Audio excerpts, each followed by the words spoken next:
రాబయ్య silk చీర కట్టుకుంటివి ఓ రాబయ్య silk చీర కట్టు ఇవి అమ్మో కోడలు పిల్ల అమ్మ నడుము నొప్పి కాలు నొప్పి ఏందే ఏం కూర కూరనా ఏదో కూర వండిపో నన్ను ఎందుకు కడతాను నాకు చేసే ఓపికలే ఏం లేదు అసలే నాకు కాలు నొప్పి మెడలు నొప్పి మోకాలు నొప్పులు గొంతులో గరగర ఇవన్నీ ఉన్నాయి నాకు పో ఏదో కూర వండిపో అన్నీ నన్ను అడుగుతారా ఏంది ఇంట్లో పో లేరుగా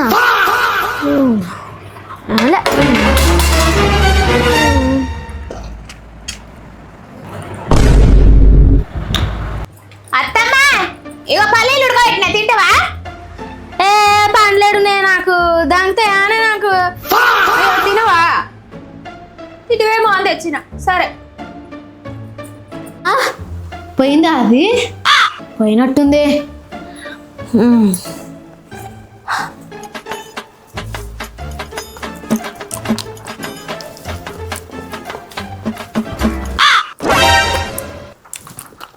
అత్తమ్మా ఓ అత్తమ్మా అయ్యో పోయిందా ఏంది చెవిటి మాలోకం అత్తమ్మా అత్తమ్మా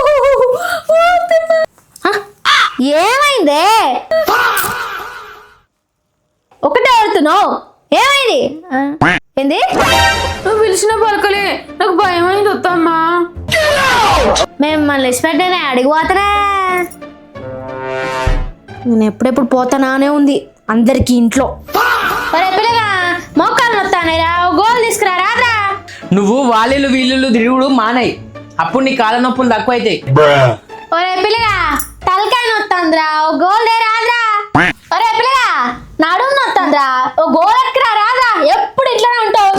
రోజు 30 గోళీలు తింటున్నావు నువ్వు ఫస్ట్ ఆ గోళీలు తినుడు మానయ్యి ఇంట్లో ఒక్కొక్కడు అస్సలు నన్ను పట్టించుకోవడం కూడా పట్టించుకుంటలేడు ముసల్ది అని కూడా పట్టించుకుంటాడు ఎవ్వడు నేను కింద పడితే దవాఖాన వండుకుంటే అప్పుడు అర్థమవుతుంది ఒక్కొక్కడు వచ్చి నాకు సేవలు చేస్తాడు అప్పుడు చెప్తా ఒక్కొక్కరి సంగతి